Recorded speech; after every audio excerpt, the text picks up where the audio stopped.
Let's start with the moment that didn't just shock the rugby world, it shook it to its core. Japan versus South Africa, Rugby World Cup 2015, Brighton Community Stadium. Now look, going into that match, nobody gave Japan a chance, not even a sliver of one. South Africa were two-time world champions. They had experience, size, pedigree, and depth. Japan, on the other hand, hadn't won a Rugby World Cup match since 1991. That's 24 years, and to understand why this moment still doesn't feel real, you need to remember how mismatched this was on paper. South Africa was expected to crush Japan. Most predictions had the Springboks winning by at least 40 points, but what happened that day went beyond tactics or talent. It was pure heart, belief, and execution. From the start, Japan didn't just show up to defend, they played fearlessly. They weren't sitting back, hoping to lose with dignity. They were attacking, taking risks, and matching South Africa tackle for tackle, ruck for ruck. Michael Leitch, Japan's captain, was phenomenal. He led by example with brave decisions, including one of the boldest calls you'll ever see on a rugby field. Let me take you to the final minutes. It was 32-29 to South Africa. Japan had a penalty.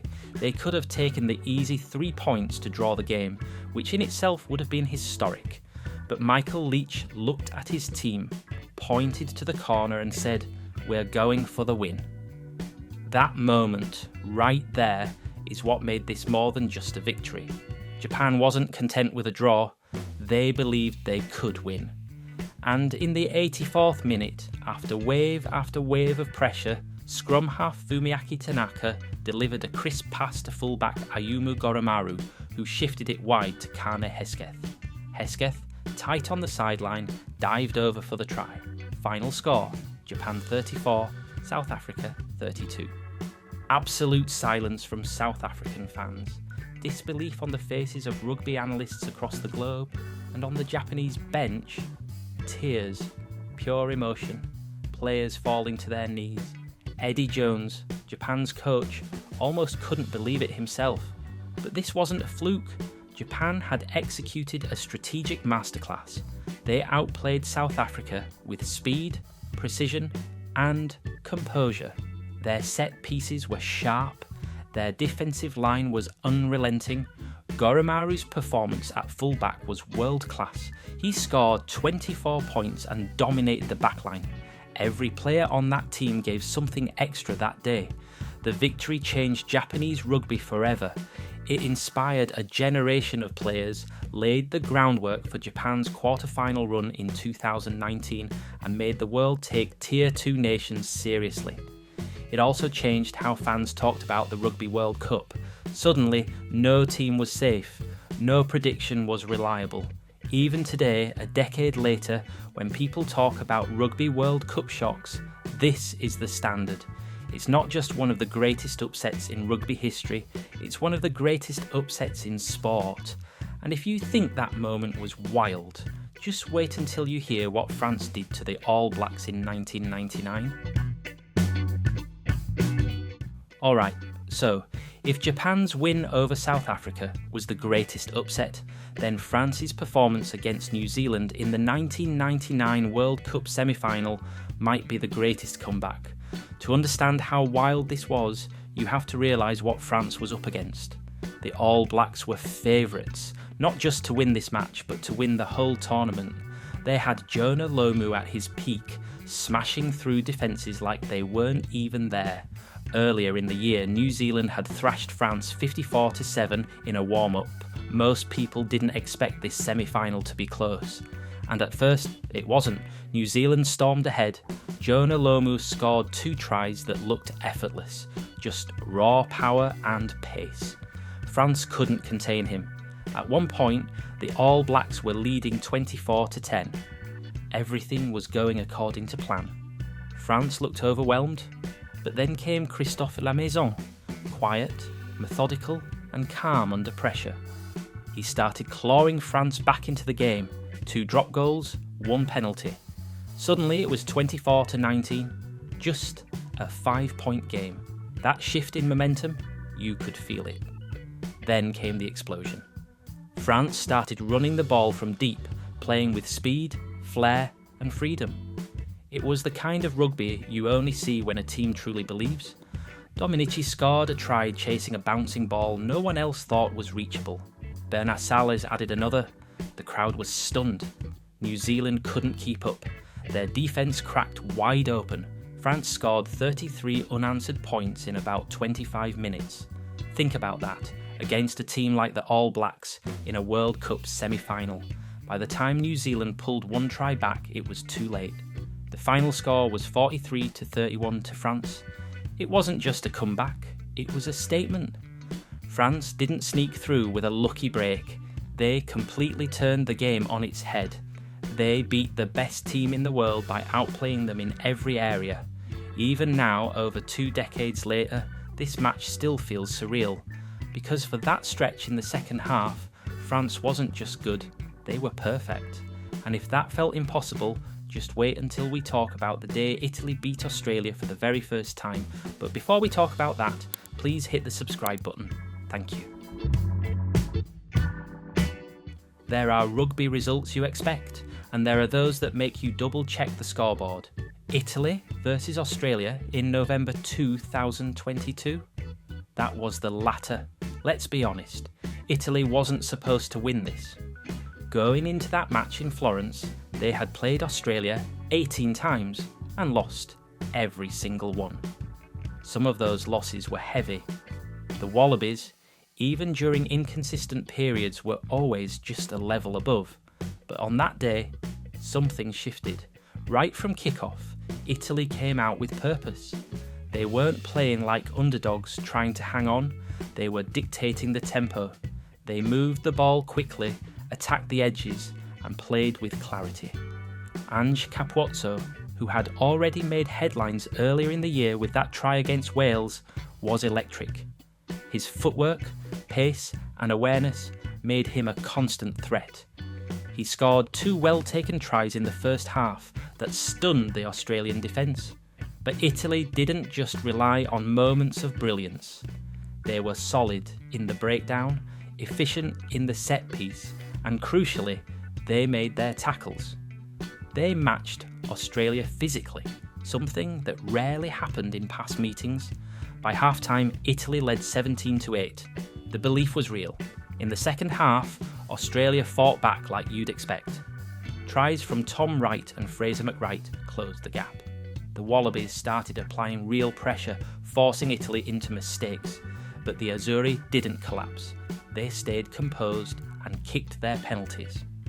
Paolo Garbisi, Italy's usual fly half, wasn't playing, but Tommaso Allan stepped up and controlled the game superbly.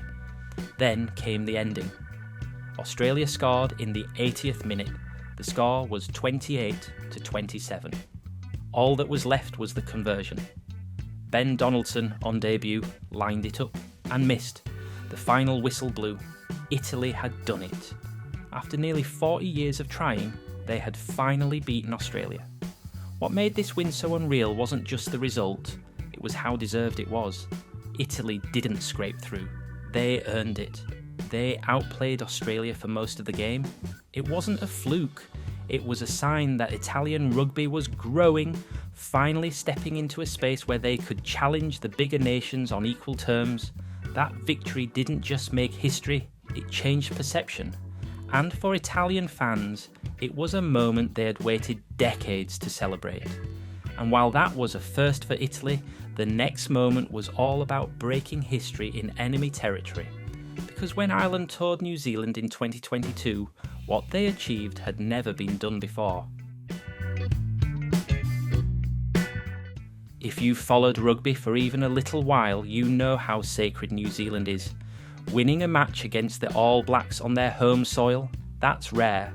But winning a series there, that's something nobody had ever done, until Ireland showed up in 2022. Before this tour, no team from the Northern Hemisphere had won a series in New Zealand in the entire professional era. It was seen as almost impossible. The All Blacks had lost home games here and there, but never a full series. Ireland had beaten them a few times since 2016, yes, but always in Europe. Winning one test in New Zealand would have been historic, but Ireland went further. They won 2 out of 3 tests, and they did it playing brave, precise rugby from the first whistle to the last. It all started in Auckland, and to be fair, it didn't go well. Ireland were hammered 42-19 in the first test. The All Blacks looked ruthless, and most people thought, yeah, this is going to be another standard series win for New Zealand. But Ireland didn't panic. In the second test in Dunedin, they came out sharp. They moved the ball quickly, stayed patient at the breakdown, and got in behind the All Blacks defence early. New Zealand also didn't help themselves. They had 2 yellow cards and a red. Ireland took full advantage, winning 23-12 and levelling the series. That alone was a massive result. But they weren't done. The third and final test was in Wellington. This was where Ireland made history. They didn't just win, it was how they played. From the first minute, they dominated territory and possession. Tries from Josh van der Flier, Hugo Keenan and Robbie Henshaw gave Ireland a commanding 22-3 half-time lead. The All Blacks did come back strong in the second half, but Ireland held their nerve and kept the scoreboard ticking. The final score was 32-22. The series was theirs, in New Zealand, against the All Blacks, for the first time. What made it even more impressive was how complete the performance was across all 3 games. Johnny Sexton, at 37 years old, led with experience and calmness. The Irish forwards outworked their opposite numbers and the backs were clinical. It wasn't just history, it was dominance. This wasn't just a great rugby story, it was a turning point. Ireland proved they could win anywhere, against anyone. And it laid the foundation for their rise to world number 1 and a serious World Cup challenge. If there's one moment that defines composure under pressure, it's Jonny Wilkinson's drop goal in the 2003 Rugby World Cup final, England versus Australia, Sydney. 82 minutes on the clock, scores tied at 17-17 in extra time, and the entire weight of a nation was on Wilkinson's shoulders. The match itself had been brutal. Both sides gave everything, huge hits, tactical battles and momentum swings. Australia had clawed their way back thanks to Elton Flatley's accuracy off the tee. England had dominated large portions of the match, especially through their forwards and tactical kicking, but couldn't put the Wallabies away. It was tight, tense and exhausting. But then, in the dying seconds of extra time, England earned a line-out inside Australia's 22. The forwards drove it infield.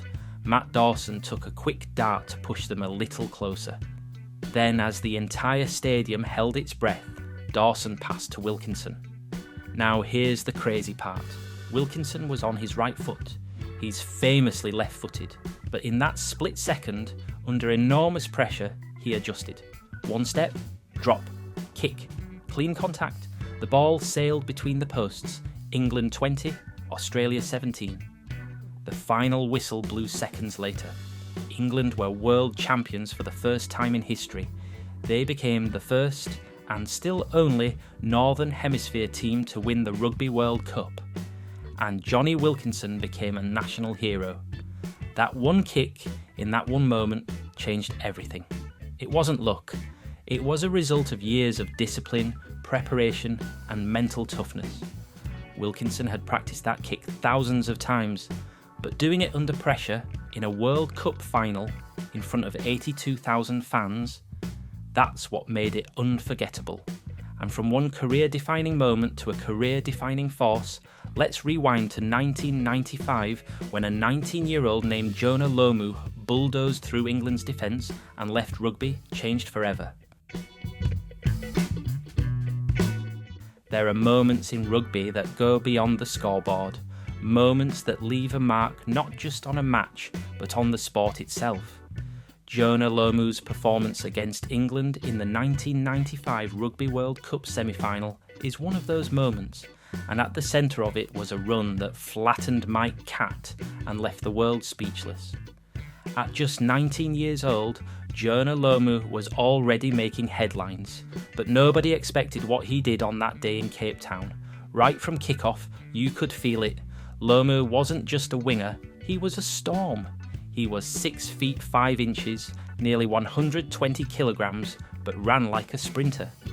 In the very first few minutes, New Zealand spun the ball wide, and Lomu got it with a sliver of space. He powered through one tackle, then another, and then Mike Catt stepped up. Now, Mike Catt wasn't a small guy, but against Lomu it didn't matter. Lomu didn't sidestep him. He didn't slow down. He ran straight over him, literally. Catt went flying backward, and Lomu didn't even break stride as he crashed over the try line. It was a try that sent shockwaves across the rugby world, not because of the score, but because of what it represented. Power, speed, total dominance. Lomu went on to score 4 tries in that match alone. New Zealand destroyed England 45-29, but all anyone talked about was Jonah. It wasn't just that he scored, it was how he scored. The sheer physicality, the confidence, the simplicity of it. No tricks, no footwork. Just raw, unstoppable force. In one game, he redefined what a winger could be. In doing so, he inspired a generation of players, changed defensive strategies, and elevated the global profile of the sport. Even now, nearly 3 decades later, that moment, Lomu running over Catt, is still replayed in highlight reels, in documentaries, in conversations about rugby's greatest ever. It wasn't just a try, it was a turning point. So, what do all these moments have in common? Japan shocking South Africa, France ripping apart the All Blacks, Italy finally beating Australia, Wilkinson's drop goal, Lomu's rampage, Ireland conquering New Zealand. They weren't just wins or highlights, they were moments that changed the way we see rugby. They reminded us that nothing is guaranteed, that history can be rewritten, and that in rugby, the line between dominance and disaster, between defeat and glory, is thinner than it seems. Because sometimes, even the most disciplined team gets run over. Sometimes, the underdog says, "Not today." And sometimes, the most unbelievable moments are the ones that actually happened. Now it's your turn. What's the one rugby moment that still doesn't feel real to you? Let me know in the comments, and don't forget to subscribe to the channel. Thank you.